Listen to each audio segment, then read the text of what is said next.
నమస్తే. ఆగస్ట్ నెలలో 12 రాశుల వాళ్ళందరికీ కూడా గ్రహ సంచార రీత్యా రాశి ఫలాలు ఏ రకంగా ఉండబోతున్నాయో తెలుసుకుందాము. మరి అయితే ఈ నెలలో ముఖ్యంగా మనకి జరిగే ట్రాన్సిట్స్లో రవి భగవానుడు ప్రతి నెల ఎలాగో రాశి మారుతూ ఉంటారు, అందరికీ తెలిసిందే కదా. సో ప్రతి నెల మనం ఏ రాశిలోకి అయితే ఆయన వెళ్తారో ఆ రాశి యొక్క సంక్రాంతి మనం జరుపుకుంటూ ఉంటాం. అలాగే రవి భగవానుడు ఈసారి తనదైన సొంత రాశి అయిన సింహరాశిలోకి ఆయన ప్రవేశించడం, తర్వాత శని వక్రీకరించిన తర్వాత ఆగస్ట్ నెల ముఖ్యంగా మనం అంటే పూర్తి నెల అంతా కూడా మన రాశి ఫలాలు చెప్పుకోవడం ఇదే మొదటిసారి. శని వక్రీకరణ గురించి మనం ముందే చెప్పుకున్నాము. 12 రాశుల వారికి కూడా ఏ రకంగా ఉంటుందో కూడా చెప్పుకున్నాము. అది కనుక చూసుండకపోతే ఎవరైనా సరే ఆ లింక్ పైన ఇవ్వబడుతుంది. ఆ పర్టికులర్ లింక్ని మీరు చక్కగా చూసుకుని మీరు అంటే ఏదైనా సరేనండి, astrology is just a torch light for life. ఆ టార్చ్ వేసుకుంటే మనకి రోడ్డు మీద గోతులు ఎక్కడున్నాయో కనబడతాయి. గొయ్యే కదా, ఏముంది, కాలు జారుతుంది, ఒకసారి వెనకడం తప్ప ఏం అవ్వదు, ఒక్కొక్కసారి హెయిర్ లైన్ ఫ్రాక్చర్లు అవుతూ ఉంటాయి, అంతకంటే పెద్దగా ఏం అవ్వదు. సో ఆస్ట్రాలజీ మీద అవగాహన లేని వాళ్ళకి, లేదా ఆస్ట్రాలజీ అంటే కాస్త ఏముందిలే ప్రతిరోజు భయపడే వాళ్ళు చూసుకునే పనేది అనుకునే వాళ్ళందరికీ కూడా నేను చెప్పేది ఏంటంటే, మనకి టార్చ్ లైట్ లాగా యాక్ట్ చేసేది ఆస్ట్రాలజీ. ఓకే, ఏది కూడా లైఫ్లో కోఇన్సిడెన్స్ కాదు, యాక్సిడెంట్ కాదు, జరగాల్సింది జరగక మానదు. అటువంటిప్పుడు ఇంకా చూసుకోవడం ఎందుకమ్మా, కరెక్టే. కానీ చూసుకుంటే మనం తీసుకునే జాగ్రత్తలు కనుక మనం తీసుకున్నట్లయితే జరిగేది దాని యొక్క ఇంటెన్సిటీ అనేది తగ్గుతుంది, లేదా ఆ జరిగే దాని యొక్క ఇంటెన్సిటీకి మనం ముందే ప్రిపేర్ అయిపోతాం. అంతేనా? చెప్పుకుందాము మరి. Very good. నమస్తే. ఆగస్ట్ నెలలో కర్కాటక రాశి వారందరికీ కూడా గ్రహ సంచార రీత్యా ఏ రకంగా శుభదాయకమైన రిజల్ట్స్ వస్తున్నాయో, ఏ రకంగా మీరు జాగ్రత్తలు తీసుకోవాలి, ఏ రకంగా మీరు జాగ్రత్తలు తీసుకుంటే మనకి చక్కగా ఉండబోతోంది అనేది తెలుసుకుందామా చక్కగా. Very good. కర్కాటక రాశి వారికి మీ రాశి లార్డ్ వచ్చేసి చంద్రుడు జామ్ అని స్పీడ్గా వెళ్ళిపోతూ ఉంటారు కదా 2.5 రోజులకే ముందుకి. అయితే సరే, చంద్రుడు అన్ని నక్షత్రాలు చుట్టేస్తారు, అన్ని రాశులు చుట్టేస్తారు కాబట్టి ఈ నెలలో ఆయన సినారియోని కాస్త పక్కన పెట్టేసేసి మనం రవి భగవానుడి దగ్గర నుంచి మొదలు పెడతాం. రవి భగవానుడు మీ రాశి అందే సంచారం మొదటి 15 రోజులు, తర్వాత ద్వితీయ హాఫ్ వచ్చేసేసి ఆయన సింహానికి సొంత రాశికి వెళ్ళిపోతారు. బుధ భగవానుడు వచ్చేసేసి మీకు ఆయన కర్కాటకంలోనే ఆయన వక్రీకరించి ఉన్నారు. ఆగస్టు 18న మీ రాశి నుంచి ఆయన ముందుకు వెళ్ళిపోతారు. ఆగస్టు 30 కల్లా ఆయన కూడా సింహానికి వెళ్ళిపోతారు. 1-2 డేస్, నేను డేట్ సరిగ్గా చూడలేదు, నాకు తెలిసి ఆగస్టు 30. మీకు గురు భగవానుడు వచ్చి వ్యయ స్థానంలో మిథునంలో, శుక్ర భగవానుడు కూడా వ్యయ స్థానంలోకి చేరబోతున్నారు, అది కూడా గురు భగవానుడితో కలిసి. కేతు భగవానుడు ద్వితీయ స్థానంలో, కుజ భగవానుడు తృతీయ స్థానానికి ఆల్రెడీ మీకు ఆగస్ట్ నెల మొదలయ్యేలోపే మీకు సంచారం మొదలు పెడతారు. అలాగే రాహు భగవానుడు వచ్చేసేసి మీకు అష్టమ స్థానంలో గోచారం చేయడం జరుగుతుంది. అయితే ఈ రకంగా గ్రహ సంచారం అంతా ఉంటూ ఉండగా మీకు హెల్త్ అండ్ ఇమ్యూనిటీ ఎలా ఉంటుంది అనేది చెప్పుకుందాం. ఫస్ట్ హౌస్ని చూస్తాం కాబట్టి self individual and self personality. ఈ ఇండివిజువల్ సెల్ఫ్ పర్సనాలిటీని చూసేటప్పుడు మీకు ఎలా ఉంటుందంటే, ఎలా అయినా మీ రాశిలోడు ఎలాగో 2.5 రోజులకి ముందు వెళ్ళిపోతారు. అన్ని రాశుల యొక్క ప్రభావం జనరల్గా మీకు ప్రతి నెల వచ్చేస్తూ ఉంటుంది. So cool minded and light hearted people ఓ రకంగా, ఎట్ ఇమోషనల్, అంతేనా? మిమ్మల్ని సింపుల్గా చెప్పాలంటే. కాకపోతే ఇక్కడ ఏంటంటే అష్టమంలో రాహు ఉండి మీకు కొంచెం టెన్షన్స్ ఇస్తూ, కాస్త వాగ్దాటి పెంచుతూ, కొంచెము ఆర్గ్యుమెంట్స్, కొంచెం అవతల వాళ్ళని మాటలు అనడము, అనిపించుకోవడము, ఇలాంటివి ఉంటూ ఉంటాయి. కాబట్టి ఇక్కడ మీకు కొంచెం మానసికంగా మీరు తడబడుతూ, మానసికంగా అలిసిపోతూ ఉంటూ ఉంటారనమాట. సో వాటి దగ్గర నుంచి దూరంగా ఉండడానికి ట్రై చేయండి.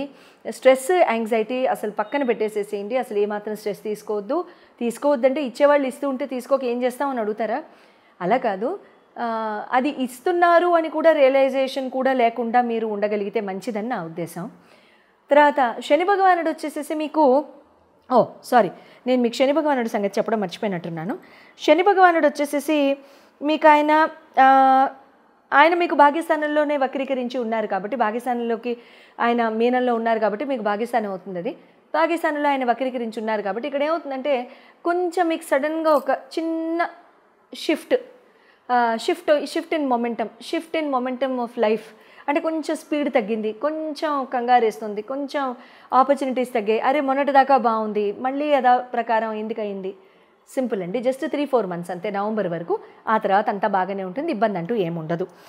సో ఈ కొంచెం ఈ స్ట్రెస్ పరంగా కానివ్వండి, పనులు అవ్వట్లేదని ఆదుర్ద కానివ్వండి, తగ్గించేసేయండి, ఇబ్బంది అంటూ ఏముండదు. మోకాళ్ళ నొప్పులు, కీళ్ళ నొప్పులు, నీ సర్జరీస్, నీ రిప్లేస్మెంట్స్, ఇటువంటి వాటికి వెళ్దాము అనుకున్న వాళ్ళందరికీ కూడా ఇక్కడ ఈ టైంలో కొంచెం మీ ఇండివిజువల్ జాతకాలు చూపించుకుని వెళ్ళండి. ఈ టైంలో మాత్రం మరీ ఇంకా సిచ్యువేషన్ డాక్టర్ గారు చేయించుకోండి, ఇంకా ఇది తప్పదు అనుకుంటే మాత్రం అప్పుడు చేయించుకోండి, లేకపోతే ఒకసారి మీ గ్రహ సంచారం చూయించుకుని చేయించుకోండి, అది బెటర్. ఏది చూపించుకోకుండా మీరు డైరెక్ట్గా సర్జరీకి వెళ్ళిపోవడం అనేది కూడా అది అంటే హీలింగ్ ప్రాసెస్ చాలా స్లో అయిపోతుంది, ఎందుకంటే శని కూడా వక్రంలో ఉన్నారు కాబట్టి మంచిది కాదు. ఎడ్యుకేషనల్ లవ్ పరంగా కనుక చూసుకున్నట్లయితే మీకు పంచమాధిపతి వచ్చేసేసి మీకు కుజభగవానుడు అవుతారు కాబట్టి కుజభగవానుడు కూడా మీకు ఆయన కన్యకు వెళ్ళిపోతున్నారు, అంటే తృతీయ స్థానానికి వెళ్ళిపోతారు కాబట్టి మంచిదే ఒక రకంగా. ఇక్కడ ఏమవుతుందంటే కాకపోతే ఏంటంటే మీకు డామినేషన్ పెరుగుతుంది, మాట్లాడడము, అవతల వాళ్ళ మీద పెత్తనం చలాయించడం కానివ్వండి, లేకపోతే ప్రేమపూర్వకంగా మాట్లాడకపోవడం, మీ పాయింట్ని మీరు ఫోర్స్గా అవతల వాళ్ళని ఒప్పించడం, ఇలాంటివి జరుగుతూ ఉంటాయన్నమాట. ఎక్కువ డామినేట్ చేయొద్దు, ఎక్కువ ఆర్గ్యుమెంటేటివ్ మోడ్లోకి వెళ్ళొద్దు, ఎక్కువ అసలు మనసు దూషించొద్దు, అస్సలు దూషించొద్దు, ఎక్కువ కాదు, 0.001% కూడా అస్సలు వద్దు. కోపం వస్తే అణుచుకోండి, అంతేగాని కోపం వస్తే మౌనంగా ఉండడం ఈజ్ నాట్ అ సొల్యూషన్, అది చేతగానితనంగా ఉంటుంది. అలా కాదు, అంటే కోపం వస్తే ఏదైనా అనేమంటావా అంటారేమో, అసలు కోపమే రాకూడదు, ఎందుకు రావాలి? అంతే కదా, అసలు కోపం అంటే ఏంటి? గీసి చూపించండి, నాకు పేపర్ మీద గీసి చూపించలేరు కదా, రైట్? ఏదైనా మీరు గీసి చూపించలేనిది that doesn't exist, physically which you can't see that doesn't exist, it's just a feeling. గాల్లో పొగలాగో అది అలాగే కొట్టుకుపోతుంది. Very good. ఎడ్యుకేషన్ పరంగా చూపించుకున్నట్లయితే మీకు ఇక్కడ స్పీడ్ పెరుగుతుంది. ఒక అంటే ఏదైనా సాధిద్దాం, ఏదైనా స్కిల్ సెట్ సాధిద్దాం, స్కిల్ సెట్ పొందుదాం, ఏదైనా చేసుకుందాం అనే ఆ ప్యాషన్, డ్రైవ్ పెరుగుతుంది, చాలా స్పీడ్గా కంప్లీట్ చేస్తారు. ఎవరైనా ఎగ్జామ్స్ కానీ సర్టిఫికేషన్స్ కానీ ఏమైనా చేద్దాం అనుకుంటే this is a right time, చేయండి, ఇబ్బంది లేదు, కంప్లీట్ చేస్తామా, డౌట్ వద్దు, గో ఫర్ ఇట్. మ్యారేజ్ పరంగా కనుక చూసుకున్నట్లయితే మీకు సప్తమాధిపతి వచ్చేసేసి మీకు శని భగవానుడు అవుతారు. శని భగవానుడు మీకు భాగ్యస్థానంలోనే వక్రీకరించున్నారు కాబట్టి ఇక్కడ ఏమవుతుందంటే లైఫ్ పార్ట్నర్ రీత్యా మీరు ప్రయాణాలు చేయలేకపోవడం, ఏదైనా రిలీజియస్ ఈవెంట్స్ ప్లాన్ చేయడం, గుళ్ళు గోపురాలు ప్లాన్ చేయడం, తీర్థయాత్రలు ప్లాన్ చేయడం, ఏదైనా గుళ్ళకి వెళ్దాం అనుకోవడం, అది జరగకపోవడం, అది లైఫ్ పార్ట్నర్ హెల్త్ రీత్యా అయి ఉండొచ్చు, లైఫ్ పార్ట్నర్ వద్దని చెప్పడం అయి ఉండొచ్చు, ఏదైనా అవ్వచ్చు. కానీ మ్యారిటల్ పార్ట్నర్ రీత్యా మీ రిలీజియస్ ఈవెంట్స్కి బ్రేకులు పడతాయి. ఎప్పటి వరకు? నవంబర్ 28 వరకు. అది కాకుండా ఇంకా ఆపర్చునిటీస్ కానివ్వండి, భాగ్యవంతమైన జీవితం కానివ్వండి, కెరియర్ అంటే ఇంకా ఏదైనా కొత్త ఆపర్చునిటీ ఏదైనా ఎక్స్ప్లోర్ చేద్దాం, ఈ పాసిబిలిటీ బాగుంది అనుకున్నవి అవి కూడా ముందుకి కాస్త స్లోగా వెళ్తాయి, స్లోగా వెళ్తాయి. కెరీర్ అండ్ బిజినెస్ పరంగా కనుక చూసుకున్నట్లయితే గురు కుజులు అవుతారు మీకు.